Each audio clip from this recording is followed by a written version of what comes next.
We will bring you all the short jumpers and all the battles for the loose puck. Celebrate wins with us as we show you all the best stuff. You're going to fall for this one. Sports Night is next.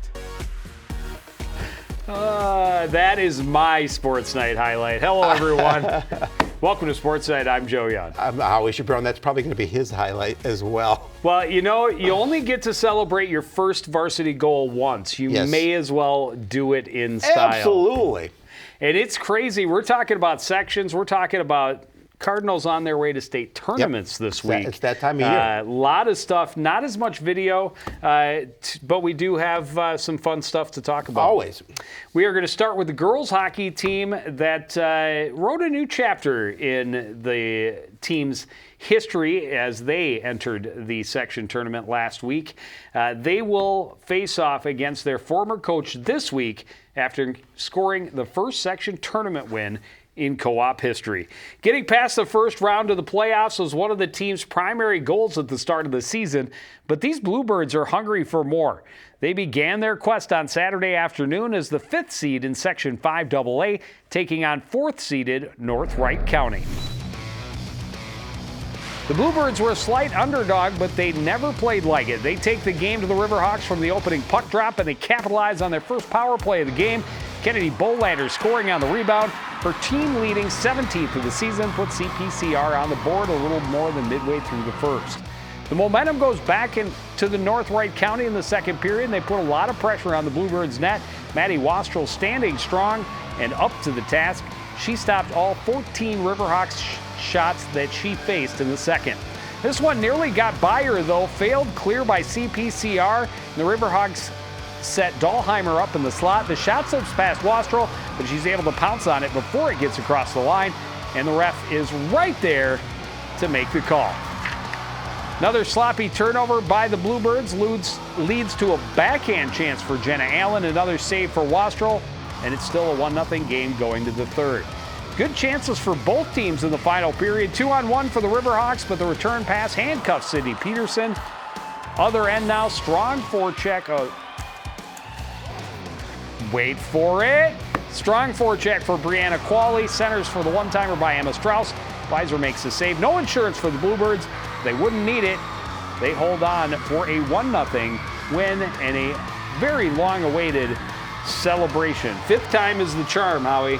5th time. 5th time. Hey, it was a lot of fun, and that was really nice to see them get the win. And you know, who knew that goal by Bolander in that first period would be the game winner? But you didn't think so. Both teams don't score a ton of goals, especially Wright County. Yeah, you know. Just a little over 2 goals a game. Yeah, but nonetheless, they got the 1-0 win, and that was all they needed. And it's been a fun team to watch all season long, but now they have the number 1 seed, Maple Grove Crimson, ahead of them. Obviously, some extra motivation knowing that their former coach, Jim Coltis, is behind the bench for that Crimson squad, but that should be a fun one. It's Tuesday at 5 o'clock over at the Roseville Ice Arena. Rogers and Centennial, the number 2 and 3 seeds, also advanced, both with shutouts. Rogers just blowing past Mounds View. Centennial, a tight one, really, with Osseo Park Center. But semifinals, a first for the Champlain Park Coon Rapids team. Not sure how long it's been since they had a section win. It may go all the way back to the 6-7 season when they went to the state tournament. Yeah, it's very possible that's the case. But I mean, it's going to be an interesting matchup with Maple Grove. Obviously, there's the side story with former coach Jim Coltis being the coach of Maple Grove. But you know, and I think we watched Maple Grove towards the tail end of that game on Saturday, and they had 4 goals in that third period. They really came out and played well in that third period, but they didn't play as well as probably they would have liked to through periods 1 and 2. I don't think they were happy that it was still a game going into the third period against the number 8 seed from Roseville. They were up only 2-0, so it was still a game. And that's going to be the key for Champlain Park Coon Rapids. If they can keep it close, give themselves a chance at the end.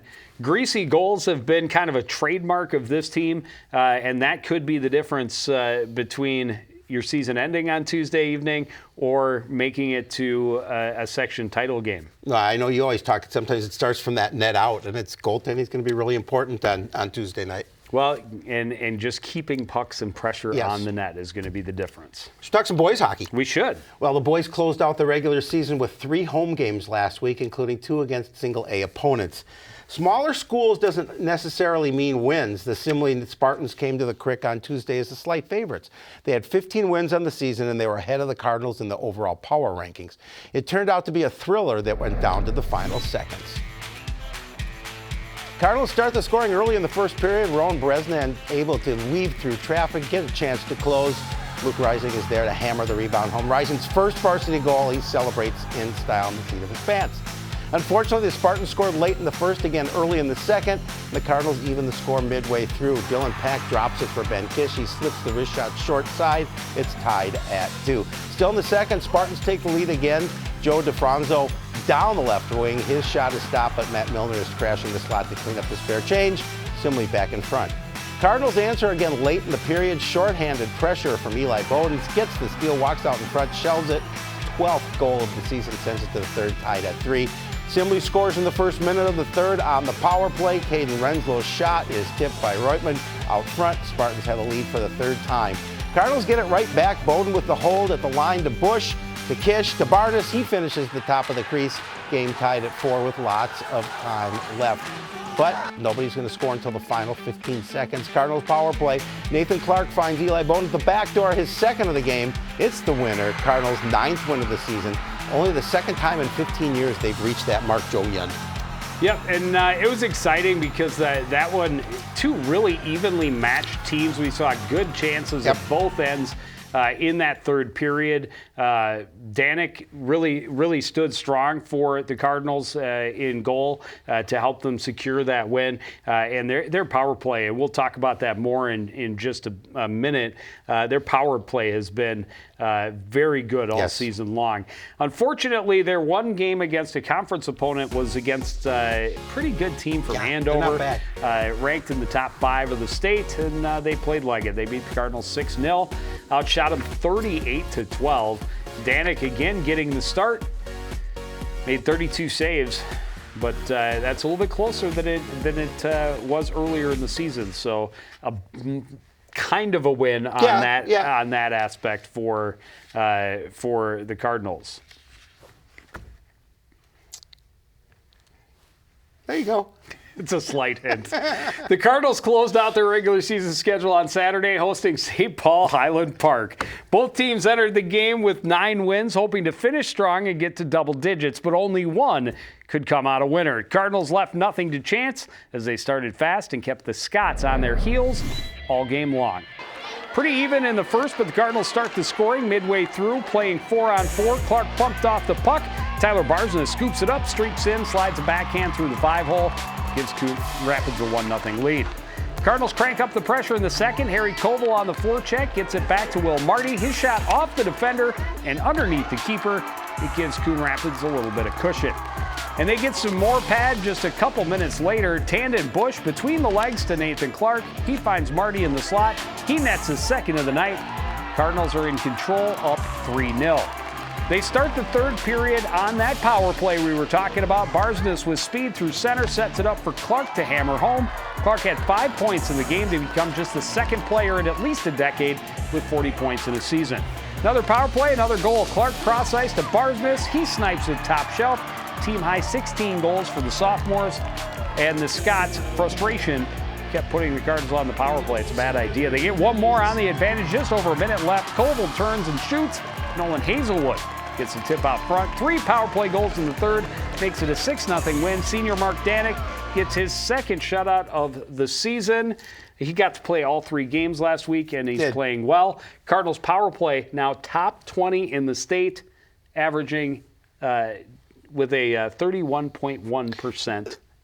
I mean, that's amazing. That's just great to see. And obviously, they get their 10th win of the season. So I mean, you're looking at this situation. 07-08. Yeah, and it's the last time has been a while. They had more than that when they had 11 wins. Correct. And so that's just they've had a nice season and they've been able to capitalize when they've needed to. Yeah, and been going back and forth with Coach Frock a little bit, getting some more historical records, and we'll talk much more about that when it comes time for a review show. Yep. That's just to tease you a couple of weeks out. This is actually kind of a tease because we don't know exactly how those sections will shake out until Thursday, because some of the teams in Section 7 AA still have a couple of games left in the regular season. Relatively confident in the Cardinals going to Forest Lake in the first round. Andover is a lock at 1. Grand Rapids and Blaine are locks at 2 and 3. It's a 10-team tournament, so Duluth East and Northern Edge, Duluth Marshall, and Anoka will all play on Saturday at the higher-ranked team. And then the quarterfinals will be on Tuesday, the 22nd, and that's when the Cardinals will most likely play. Just looking at it, who's got games left, what could shake out, there's an outside chance, and it's really quite outside, that Forest Lake could potentially lose the 2 games that they have this week. Possible. They would still have a half-game overall record advantage over Coon Rapids, but if that were to happen, Duluth Marshall, who is one of those bottom teams in the section, would have had to beat them. So there's an outside chance. There a lot needs to happen. There's an outside chance, and it could go down to goal differential with the way the QRF works. It could. There's an outside chance that if Forest Lake were to lose their 2 games this week, they could fall below the Cardinals, and the Cardinals could host a playoff game. Which how nice would that be? When was the last time that happened? I don't know that we've ever seen it, but rarely have we seen a section tournament where you had the opportunity to host. It's usually in a neutral site. Exactly. But really exciting no matter what. How well this team has played. Yep. I've been talking about it for a couple of years. I knew that this group of sophomores played double A's through youth hockey, and that makes a huge difference. And they have showed just how big a difference it makes when they've been able to transition to the high school level game so quickly. I mean, they've got I think it's 9 guys over in double digits. They've got 5 guys over 20 points. These are things that just have not happened in a very long time for the Coon Rapids program. And again, a large part of that is that sophomore group. The seniors have been great. Nathan Clark has had an outstanding year. And he's actually one of the leaders in career points for Coon Rapids. So it's just nice to see that mix, a little veteran leadership with some really nice young pieces. What I would really love to see, though, and they're going to have a good chance, whether they're the 4 or the 5, is to see them get a section win. I don't believe that has happened since 03-04 when they went to the section championship. But very exciting, but yes. Other times to talk about that and more stuff to fill you in on. Wrestling team wrapping up its regular season with a trip to Hutchinson. Faced some pretty good AA teams. Hutchinson, I believe, ranked number 11, beat them 50-22. New London Spicer beat them 44-18, and then number 6 AA team from Watertown Mayor beat them 60-9. The Cardinals finished the season with an 18-12 overall record. A couple of guys really having outstanding nights, though. Tyler Herr and Carter Skradsky both going 3-0. Smith, Jeebly, and Wells all went 2 for 1 in that quadrangular. Section tournament, team tournament will be on Friday. That is at Champlin Park. And then individual sections is a week from Saturday. That'll be held up in Elk River. Gymnastics team got its final meet of the season in the Section 7 AA Championship. Cardinals' overall score dropped just a bit from where it had been. I think it was 112.325, the final score. But a very tough section and a relatively young team. They will bring back almost their entire competitive squad. All the girls that were on the leaderboard all season long, Lana Vang, Cece Arilli, and Ada Drummy, all coming back for the Cardinals next season, I believe. Ada might be a senior. I might have well, to that'll be nice that. nonetheless to get those young players back, because after a year of competition, to get an opportunity to get that under their belts and hopefully increase their opportunities for next season. Well, and hopefully they can continue to grow. They took a big hit. We talked about it in the preview. They took a big hit from COVID, not being able to recruit over the last couple of seasons, but they were able to really boost that. Remember, just 7 girls signed up at the beginning, and they were able to boost those numbers to 17. So hopefully that continues to grow, and they hope to continue to get stronger and see those numbers climb at the same time. Swimming and diving still on hiatus. Section tournament for them coming up last week of the month on the 24th through the 26th. Nordic sections we talked about last week, a little different formula for how they did it. They had the sprint relay in. Boys did really well. Both teams sending representatives to this week's state tournament up in Bowabic. Aaron Casey for the Cardinals. He's a junior, so still one more year after this, but he qualified with a 3rd place finish overall. Josh Thoen finished in 13th. Ryan Powley was 19th. Peyton Martinick 25th. And Christensen finished in 52nd. Demmer and Ludwig, the Cardinals relay team, finished in 9th place. As a team, they finished in 3rd. On the girls' side, they finished 6th place overall. Very young squad. Lila Gilliard is a senior. She qualifies for state with a 3rd place finish overall. Stella Bone, 8th grade. Ruby Demmer, 7th grade. Liz Hogarth, 9th grade. Young. Winter, 10th grade. Everybody else, one from each grade level, 7th through 10th. Not even junior in the other 5. Fuller and Kerr were the relay team. They finished in 8th place for the Cardinals. So very exciting to see Congrats. Not one, but 2 Cardinals on their way to the Nordic State Championships on Wednesday up at Giants Ridge in Bowabic. They're jumping on a bus early in the morning, make the drive up there, and let's hope their drive home comes with hardware and a smile. We wish them luck, absolutely. Well, the boys basketball team was in action last week when we were on the set taking on Maple Grove. You want to talk about? I'm sorry. You're a little ahead of yourself. I was flipping pages too quickly. I skipped right past Alpine. I apologize. Alpine ski teams had sections last week as well. Did not qualify anyone for state. But this is another program. Love to see the size of the program. 17 kids. Just a couple years ago, they didn't have enough to compete as a girls team. The boys at the beginning of this year were struggling to get 5 guys to finish both of their runs.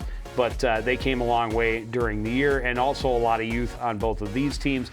See, the boys finished in 15th place. Van Norman, Sartwell, Simon, Chesser, and Olsby, the top finishers for the Cardinals. On the girls' side, 15th place as well.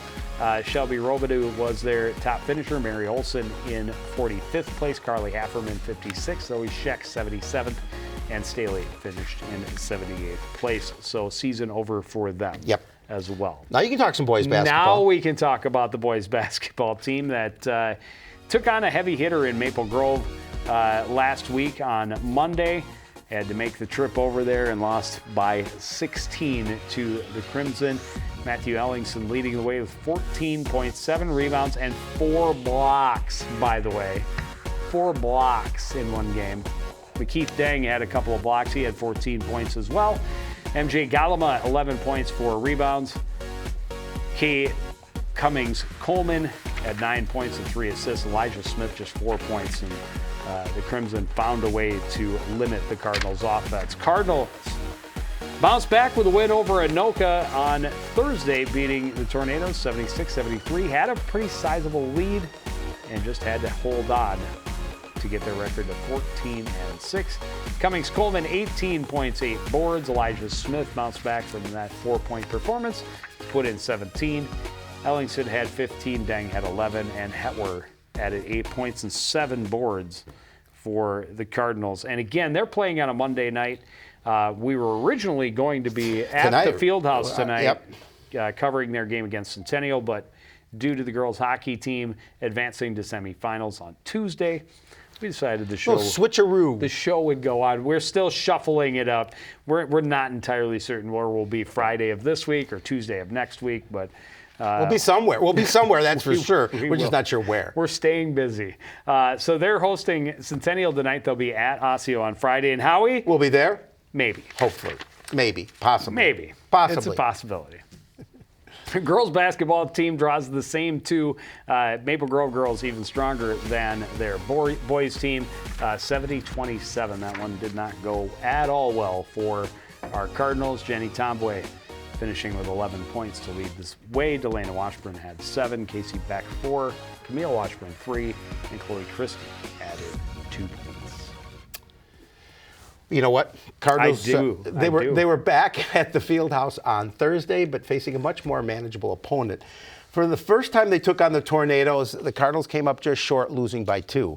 The teams are evenly matched, and this one could have easily gone down to the wire as well. Unfortunately, it got away from the Cardinals in the second half. Cardinals get exactly the start they needed. Tomboy kicks out for Delana Washburn for the 3. Coon Rapids scored the first 5 points of the game. Tomboy leading the charge early on. Drives for 2 of her team-high 13 in the game. Cardinals jump to a 10-point lead in the first 5 minutes of the contest. Then, unfortunately, things go cold. Tomboy looking for the 3. It won't go, but Casey Beck is there to get the rebound and finish. Those just 2 field goals for Coon Rapids in the last 14 minutes of the first. After a slow start, Anoka's offense started clicking. They closed the half on a 12-3 run. They got them to the locker room with a 20-17 lead. Tornadoes continue to control in the second. Maddie Fricking's drive is part of 13 unanswered that put Anoka up by double digits, and they never looked back. Meanwhile, the Cardinals' shooting struggles continue. Chloe Christie's basket with 4 minutes left was the team's first points from the floor in the second half. Anoka had 3 players in double digits. A freshman, 2 sophomores, 10th grader Evan Eppinga led all scores with 16 as the Tornadoes handed the Cards a 53-38 loss. That was a tough one for the Cardinals because they looked like in the beginning of this game they were going to control it. Well, but they had 2 baskets from the floor in 28 of the 36 minutes of the game. Yeah, that's. You have to score from the floor. They were able to get some free throws in there. Their free throw shooting was not spectacular. No, but at least they got some points. But yeah, if you go, you only have 2 baskets from the floor in the last 15 minutes of the first, and no baskets from the floor in the first 14 minutes of the second. You can't win basketball games that way. It's not going to happen. The opportunities are running out quickly for the Lady Cardinals. Just a handful of games remain. They are at Centennial tonight. Centennial, a tough team in the top tier of the Northwest Suburban. And then they host Osseo on Friday. The Orioles just ahead of them. 2 wins. Just ahead of them in the conference. So last best opportunity for the Cardinals to get a win. And Howie? We might be there. We might be there. We're not sure yet. Stay tuned. We're going to be at one of the basketball games. Yeah, we just want to keep people guessing. Well, yeah. Which one are they going to? Are they going to the boys? Or are they going to the girls? And here it is. We guess we will be at the girls hockey playoff. Yes. That will premiere at midnight because it can't go live because it's sections.